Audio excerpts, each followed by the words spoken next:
Professor Ravikant जी। नहीं, निश्चित रूप से थोड़ा देर जरूर कर दी कांग्रेस पार्टी ने। ये चेंजेस तो पहले हो जाने चाहिए, लेकिन अब वो उतनी ही तेजी से इस काम पर लग गए। उत्तर प्रदेश जो बहुत दिनों से इस इंतजार में था कि कोई नया प्रभारी आएगा, क्योंकि प्रियंका जी 22 के चुनाव के बाद यहाँ आ नहीं रही थी। उसी तरह से मुझे लगता है कि जो आप नाम आपने पढ़े हैं उसमें नौजवान ज्यादा हैं, महिलाओं को भी उतनी ही तवज्जो मिली है। और अब इनकी अग्नि परीक्षा है कि वो लोकसभा चुनाव में कैसे प्रदर्शन करेंगे और कैसे संगठन को मजबूत करेंगे।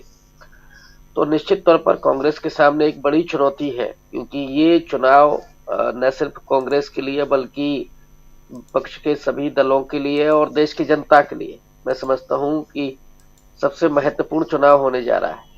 जी। इस चुनाव में जो उम्मीदें हैं लोगों को, उन उम्मीदों को पैदा करने में राहुल गांधी की एक बड़ी भूमिका रही है। अगर पिछले भारत जोड़ो यात्रा से आप देखें तो, और राहुल गांधी ऐसे नेता के तौर पर उभरे जो बहुत प्रबुद्ध ढंग से चीजों को समझते हैं, देखते हैं। अगर वो आज नौजवानों की बात कर रहे हैं और नौजवानों की चिंता वो बराबर करते रहे हैं, 7.5 घंटे ट्विटर, फेसबुक और इस सब पर बिताना, इसका क्या मतलब है कि वो एडिक्ट हो गए हैं एकदम, उनके पास कोई काम नहीं है। और उससे न सिर्फ संवेदनशीलता घटती है बल्कि जो रिश्ते हैं उन वो रिश्ते भी कहीं ना कहीं कमजोर पड़ते हैं।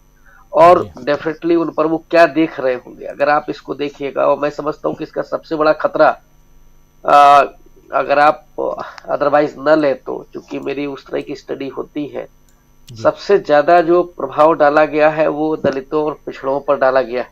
क्योंकि इस बीच में अगर आपने देखा हो तो अलविश यादव जैसे नौजवान जो पिछड़े जाति से आते हैं उनको हीरो बना करके पेश किया गया इसी डिजिटल मीडिया के जरिए। और इसके अलावा वो महिलाएं आपको दिखेंगी, मैं तो कई बार देखता रहता हूँ इन चीजों को, कि जो दलित तो बिल्कुल गरीब परिवार से आती हैं वो भी अपना इंस्टाग्राम ये सब चलाती हैं। तो जहां डॉक्टर अंबेडकर हो, नेहरू हो, वो देश के विकास में शिक्षा की भूमिका को रेखांकित कर रहे थे। और अंबेडकर तो जिस लहजे में बात करते थे कि सुबह सुबह आपको 2 घंटियां सुनाई पड़ेंगी, एक मंदिर की होगी और एक स्कूल की होगी, आपको तय करना है कि किधर जाना है, आपको स्कूल की घंटी पर स्कूल जाना है। आज के हालात ये हैं कि वो महिलाएं जिनको पहली अध्यापिका भी माना जाता है बच्चों की, वो इंस्टाग्राम चला रही हैं और बेसिर पैर का। तो दरअसल उनके उनको जिस तरह से दिशा उनको दी जा रही है कि वो उसी में भटक जाए, बिल्कुल सोचे नहीं।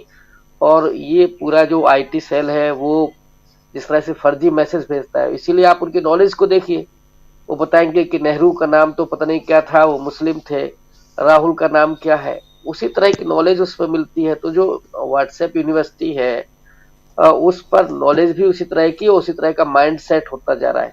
आप फिल्मों को देख लीजिए, अभी एनिमल आई थी, जवान और सालार भी आई है, इतना जी। ज्यादा उसमें आप मारधाड़ देखिएगा और लोग देख रहे हैं, उसको पसंद कर रहे हैं। लोगों का गुस्सा भी दिखाई पड़ता है इसके जरिए, कि लोग चाहते हैं कि कोई नायक हमारे सामने हो और वो इस सिस्टम को खत्म करने पर आमादा हो, तैयार हो।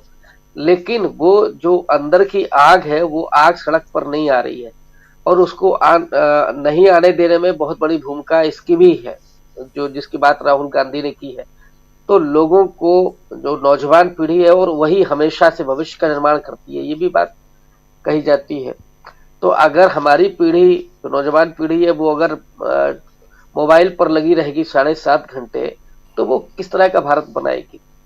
वो मोदी जी का ही भारत बनेगा, जी। जिसमें गाय गोबर वाली नॉलेज होगी और वो केवल भक्त बन करके घूमेगा। वो कभी सोच भी नहीं सकता कि कभी आईएएस भी बन सकता है, डॉक्टर इंजीनियर भी बन सकता है, उसके दिमाग में कभी आएगा ही नहीं।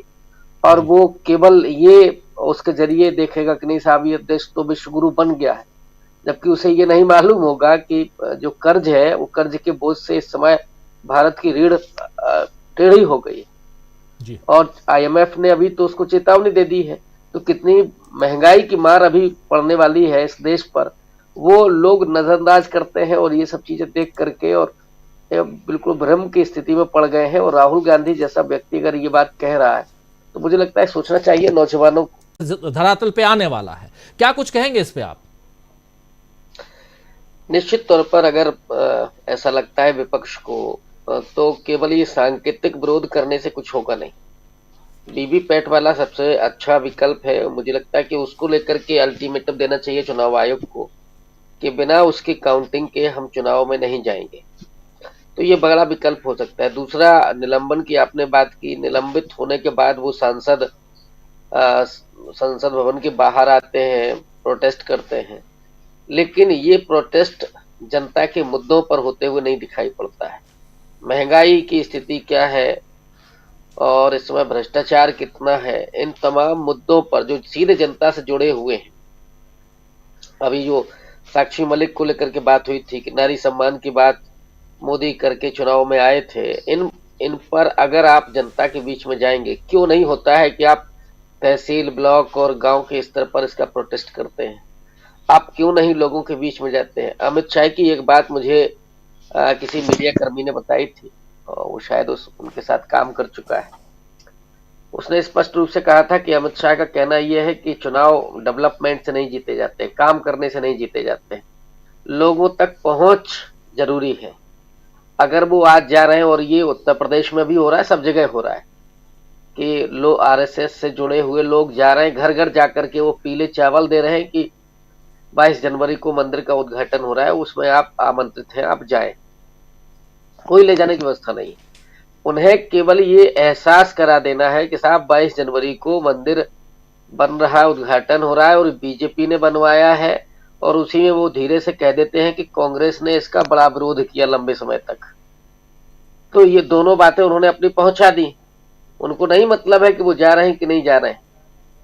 यहाँ तो आडवाणी जी को, जोशी जी को घर पे बिठा दिया कि साहब आपकी उम्र ज्यादा है, आप मत आइए। लेकिन उसी उम्र के दो लोग, सोनिया जी और खड़गे जी, को आप आमंत्रित कर रहे हैं। तो राम मंदिर के उद्घाटन पर केवल पॉलिटिक्स हो रही है, ये इस देश की जनता को बताने की जरूरत है। और जो बुनियादी सवाल हैं, जाति जनगणना से क्या हल होगा, राहुल गांधी जो सवाल उठाते रहे हैं, बच्चों को फेलोशिप मिल रही है कि नहीं मिल रही है, महंगाई इतनी क्यों है और रोजगार क्यों नहीं मिल रहा है, इस सवाल पर तो आप जा सकते हैं। राजस्थान में अगर वो 450 का सिलेंडर दे रहे हैं, तो फिर पूरे देश में क्यों नहीं दे रहे हैं? या वो देने से इनकार कर चुके हैं, तो साहब उन्होंने क्यों किया है? यही मोदी की गारंटी है क्या? आपको डोर टू डोर जाने की जरूरत है। जैसे उत्तर प्रदेश में कांग्रेस की चल रही है यूपी जोड़ो यात्रा, वो रोड से निकल जाती है, बात खत्म हो जाती है। इसका कितना असर पड़ेगा उत्तर प्रदेश में नहीं कह सकते। और मुझे लगता है कि कांग्रेस ने यूपी को तो गिव अप कर दिया है कि वो कैसे यहाँ पर लड़ाई लड़ेंगे, क्या तैयारी है, जबकि बड़ा उर्वर है इस समय उत्तर प्रदेश। अगर आप देखें, नीतीश कुमार आ जाए, खड़गे साहब यहाँ से चुनाव लड़े, राहुल जी तो लड़ेंगे ही, प्रियंका जी लड़े, तो आप घेर सकते थे पूरा बीजेपी को उसके उस पूरे मंदिर के नैरेटिव के बावजूद, क्योंकि बुनियादी समस्याएं बहुत ज्यादा हैं। किसानों की आमदनी दोगुनी हुई क्या? नहीं हुई। किसान क्यों आत्महत्या करने के लिए मजबूर है? और ये जो कानून बने हैं, इन कानूनों से कितना नुकसान होने जा रहा है कि अगर कोई छात्र भी आंदोलन करेगा तो वो भी नहीं कर सकता अब तो।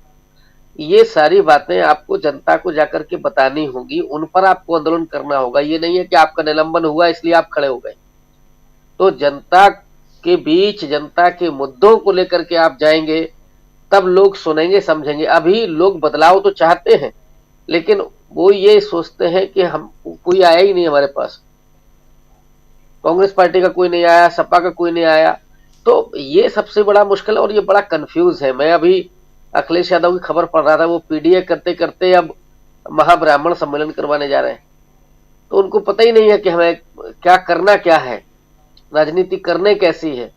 तो ये सबसे बड़ी समस्या है कि एक तो कंफ्यूजन है, और दूसरा आप जनता के मुद्दों पर जनता के बीच नहीं जा रहे हैं। और अगर ऐसा करते हैं तो डेफिनेटली मोदी को हटाने के लिए आपको उतनी मशक्कत नहीं करनी पड़ेगी। 40% लोग मिनिमम पहले ही मोदी के विरोध में खड़े हुए। जो लोग कहते हैं कि मोदी जी बड़ा लोकप्रिय है, मैं कहता हूं कि सबसे ज्यादा अलोकप्रिय है, क्योंकि आप सिक्के का एक ही पहलू देख रहे हैं, दूसरा पहलू देख ही नहीं रहे। सबसे ज्यादा अलोकप्रिय प्रधानमंत्री नरेंद्र मोदी हैं आज तक के इतिहास में। 40% लोग सीधे उनके मुकाबले खड़े हुए हैं।